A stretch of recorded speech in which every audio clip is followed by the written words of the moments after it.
बड'लेण्डनि media चिरां जिल्लानि media बिथांमोननिसिम बे मोजांथार सुबिदाखौ मोननायनि थाखाय बिथांमोननिसिम साबायखर जासिनाय थादों आरो नैथियाव बड'लेण्डबासि आरो गासै असमबासिनिसिम खुलुमनाय जासिबाय कंग्रेसनिफ्राय खुलुमदों।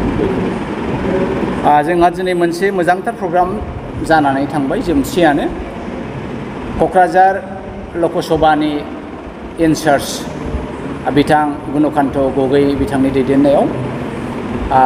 मोनफ्रोमबो क'क्राझार LACजों लोब्बा थाफानाय मोनब्रै जिल्ला क'क्राझार चिरां बाक्सा आरो बरपेटा जे एरियानिफ्राय गोलैदों प्रेसिडेन्ट बिथांमोनखौ लेंहरनाय जादों। बेनिफ्राय मोनफ्रोमबो जिल्लानि इनचार्ज बिथांमोनखौ लेंहरनाय जादों आरो ब्लक प्रेसिडेन्ट आरो बेबायदिनो सिस्टार अर्गानाइजेसन दङ जोंहा इयुथनि सेबानि महिला जेसेबां संगठन दं बिथांमोना फैजोबदों।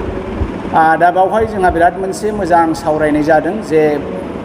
गाबागाव जिल्लानि ब्लकफोरा बेसेबां इमप्रुभ जादों, मण्डला मोनबैसो रेडि जाखो, बुथफोरा मोनबैसो रेडि जाखो। दा दिनैनि एसेसमेन्ट मथे ब्लक प्रेसिडेन्टफोरनि खोथानाय मथे 60%नि एसे बारा कमप्लिट जाबाय। जोङो आसा खालामदों नैबे अखा बांखा जुदि जायामोनब्ला दै बानाया जायामोनब्ला जोङो दासिमाव फोजोबनो हासिगौमोन। फैबाय थानाय नैबे आगष्ट मासाव जोङो बेखौ फोजोबगोन होननानै आसा खालामदों। आरो सिस्टार अर्गानाइजेसनफोरनि रिपर्ट मथे जोंनि लिडारफोरनि रिपर्ट मथे दिनै कंग्रेसनि गिदिरथार दोहौ जादों आरो बे कंग्रेसनि गिदिरथार दोहौ जानाया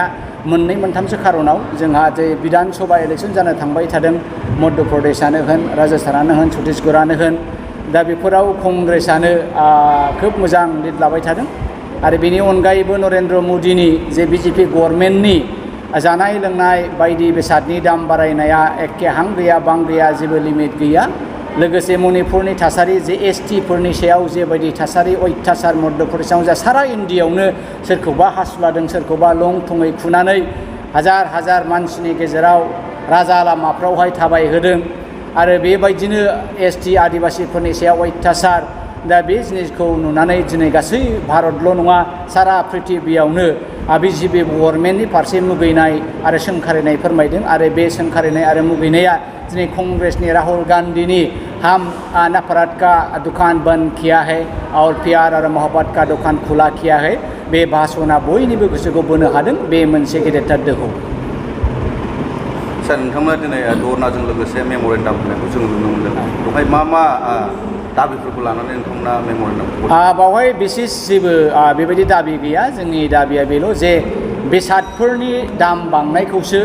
जोङो दिनै गले गले आवबो होबोबाय थादों जे नोंथांमोना एसेबां बुंसेयावबो अपोजिसन पार्टिनि एसेबां खावलायसेयावबो सारा भारतनारिनि रायजो राजाफोरनि खावलायसेयावबो नोंथांमोना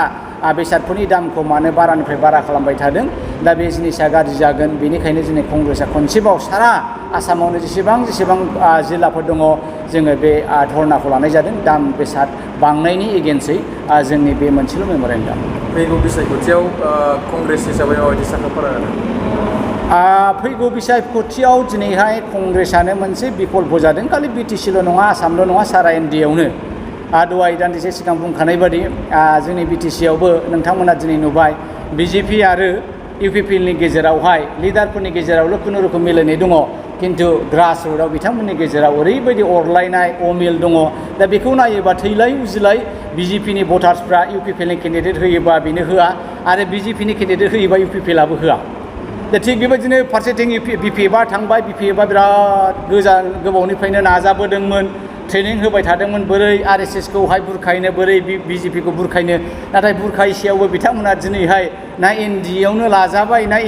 लाजाबाय। दा ओरैबो थलं थफं। दा दुखुनांथाव बाथ्राया बेसो BPF बायदि एसेबां 17 बोसोर गभर्नमेन्ट खुंखांनायनि उनाव थाखा फैसानि अभाब गैया, लिडारफोरनि अभाब गैया, बेबायदि थासारियावबो बिथांमोना दिनै गाव हारसिं गसंनो गिनाय। दा बेफोरखौ नुनानै रायजो राजाया BPFजों बोरै थाबावगोन, दा UPPजों सोर थागोन, BJPजों सोर थागोन। दा हारसिङैनो ओरैबायदि मोनसे परिबेस जादों, ओरैबायदि मोनसे प्राकृतिक सिटुवेसन जाना होदों, कंग्रेसआनो बिकल्प जादों। दा कंग्रेसआ जेसेबां जोङो ग्रास रुट लेभेलाव डेभेलप जादों बेनिख्रुइ जोंनि बायजोआरि बेकग्राउन्डआनो जोंनि फेभारावसो मावबाय थादों आरो मा। दा बेखौ नुयोब्ला Congress is very good in a very better position than yesterday. माखासे बिटिएफनि दैदेनगिरि बिथांमोना बुङो सार नेशनेल लेभेलनि पलिटिशियानखौ जोंनि बर'फ्रा बाहागो लानो नाङा होननानै बायदि बायदि माखासे रिजनेल पार्टिनि दैदेनगिरिफ्रा बुंदों सार बेनि सायाव नोंथाङा मा बुङो? ना बिजेपि बिपिएफनि खोथाया नेशनेल पार्टि जायगा होनाङा बिथांमोनहा नेशनेल पार्टिखौनो सौनायबाय थादों बिजेपिखौ गले गले दिल्लीयाव थांहां नागपुराव थांहां गुवाहाटियाव थांहां डाङरिया हाग्रामा डाঙरिया खद गयसे खद জোৱানাই হ্যাঁ এই এনডিএ ন্যাশনাল পার্টি লগৰ এলায়েন্সৰ কাৰণে তেখেত ইমান মাহে মাহে আশা কৰি আছিল সৈ সম্পত্তি বিক্ৰী কৰি ডেমনষ্ট্ৰেশ্যন কেতিয়াবা ৰাস্তাত শ্ব' কেতিয়াবা হাজাৰ হাজাৰ মেল মিটিং কেতিয়াবা থাউজেণ্ড জইনিং এই গোটেই নাটকবিলাক কেনেকা আমি বিজেপিক আকৰ্ষণিক কৰিব পাৰিম সেইটোৰ কাৰণে তেখেত আজিলৈকে কাম কৰি আছিল বেচৰাগোলা কিন্তু এনডি অৰ্থাৎ বিজেপি তেখেতক ৰেজেক্ট কৰি দিলে আৰু তেখেতৰ মুখৰ পৰা যদি কয় নেশ্যনেল পাৰ্টিক স্থান দিব নালাগে ইয়াতকৈ বুঢ়া মিছলীয়া ড্ৰামাটিক আৰু খদ আছে ৰাইজ ৰাজা আজিৰ তাৰিখত ছবি বুজে এই গতিকে হাগ্ৰামা ডাঙৰে যিমানেই নকওক নেশ্যনেল পাৰ্টিক নালাগে এতিয়া তেখেতৰ মানুহবিলাক কংগ্ৰেছৰ লগতো কথা পাতি আছে আমি আৰু কি ক'ম ইয়াতকৈ বেছি नाथाय बावैसो सान सिगां प्रमद बर'आ बुंदों माने फैगौ एमपि इलेक्सनाव इउपिपिएल आरो बिजेपिनि थाखाय रावबो बिथर जानाय नङा माने जेबो जेंना गैया ओरैनो देरहागोन माने प्रमद बिथांखौ नों मा बुंबावनो बेनि माखासे मथि गथि बिथांनि माखासे बडि लेंगुवेज मैया दाखालि सासे आर्मि जेनेरेलखौ इमान बिराद दृश्य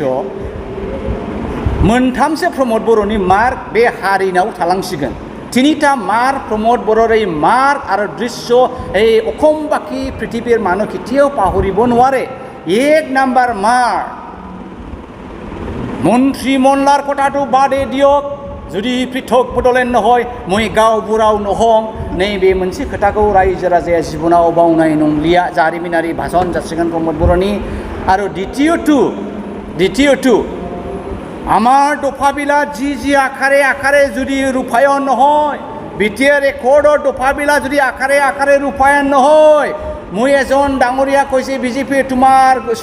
চিতলায়াও চোতালত গৈ মই সুইচাইড কৰিম 2 নম্বৰ এইটো ঐতিহাসিক ভাষণ কেতিয়াও বড়ো বা আমাৰ অসমবাসীবিলাক পাহৰি নাযাব আৰু 3 নম্বৰ দৃশ্যটো যোৱাকালি একদিন আগত এজন জেনেৰেলক একে মায়েগৰ এংকৰে ইমান স্পষ্টকৈ কৈছে যে প্ৰমোদ বড়ো may I request you now to please welcome General Sahab with our traditional Boro Aronai Pramod ডাঙৰীয়াও ৰিকুৱেষ্ট কৰিছে জেনেৰেলক আৰণাই দিবলৈ কাৰণে আৰু জেনেৰেল ডাঙৰীয়াও নিজৰ মাথাটো থলত বনাই আগবাঢ়ি আহিছিল বেচা আৰণাই পাবলৈ নিজকে আলাই দিলে আৰণাইটো প্ৰমোদ বড়োই এনেকুৱা মানুহৰ আজিৰ তাৰিখত মেণ্টেল স্থিতি নৰ্মেল আছে না এবনৰ্মেল আছে ইয়াৰ সন্দেহ আছে তেখেতসকলে যিয়ে নাকক সেইটো আজিৰ তাৰিখত ৰাইজ ৰাজাই গ্ৰহণ কৰিব নোৱাৰে এই গতিকে বিজেপি আৰু ইউপিপিএলৰ কোনো ফেক্টৰ নহয় কথাটো এইটো ইয়াৰ মাজতে কিবা একটা ফেক্টৰ হ'ব পাৰে ডেফিনেটলি ব্যক্তিগত গৰ্জন মোसाहारिया खालामनांगौमोनब्लाबो डिलिमिटेशननि सोमोन्दै आं इसेबां माथा मारिनाय जायाखै गोबां खारननि थाखाय अबस्से आङो क'क्राझार चिरां जिल्ला हिसाबै प्रेसिडेन्टखौ लानानै मोनसे मेम'रेन्डाम होदों आरो बे मेम'रेन्डामाव आं बे बाथ्राखौनो बुंदों मोननैसोल' पइन्ट आङो उत्थापन खालामदों जे बिटिसि एकर्डखौ लानानै जे 6 शिड्युल एरियायावहाय 75% रिजार्भ जानांगौ बे मोनसे खोथा दा बेखौ नायोबा नोंथांमोननि बे एलएसि रानलाबायनाया एखेबारे इलजिक एज पार दा डाटा जायाखै बे हिसाबै नोंथांमोना बेखौहाय नायफिननांगौ बे खोथाखौ आङो होनदों आरो 2 नाम्बारा जाहैबाय दिनै 2017आवहाय डिलिमिटेशनखौहाय फ्रिज खालामनानै दोनदोंमोन एक्सेप्ट जम्मु आरो काश्मीर कारण जम्मु आरो काश्मीरखौ स्टेटखौ सिफायनानै इउनियन टेरिटरि रानना होनायाव बे गोनांथि जादोंमोन नाथाय आसामाव 2026आवनो जुदि अल इन्डिया बिसायाव जाखायोब्ला नोंथांमोना बेखौ मानो हाथाखौ दारखान निश्चय बिजेपिनि माबा मोनसे एजेन्डा थाखोमादों आरो बे दिनै गरजननि बुंनाय नङा फ्राय मोनफ्रोमबो जनगोष्ठीनि रायजो राजाफ्रानो बुंदों पलिटिकेल पार्टिफ्रा बुंदों एमएलएफ्रा बुंदों दा बेखायनो नोंथांमोना रायजो राजायानो जुदि बेनि एगेन्स्ट एप्रिहेन्सनाव दङब्ला रायजो राजानि खोथाखौ खोनासंनांगोन आरो नायफामफिननांगौ होननानै गरजनाबो मेम'रेन्डाम होदों दा ओरैहाय इउपिपिएल आरो बिजेपि बर' लिडारफोर थासेयावबो बिथांखौ जाया होननाया निश्चय बिथांमोननि रिपर्ट मथे बिथांमोना टेलिभिजन ड्राफ्टखौहाय नायफामफिननांगौ आरो उदालगुरि आरो क'क्राझारा एस रिजार्भ थानांगौ होननाया बे वेलकाम एटिटिउड जादों आङो बिनि सोमोन्दै दा बेसेबां डिलिमिशन कमिटिया बा इलेक्शन कमिशना बेखौ आजावगोन आं बिनि सोमोन्दै थयथ'खौ लाथ'वाखै आसा खालामदों एबसुनि होनाय मथे आदा दावरावमोननि होनाय मथे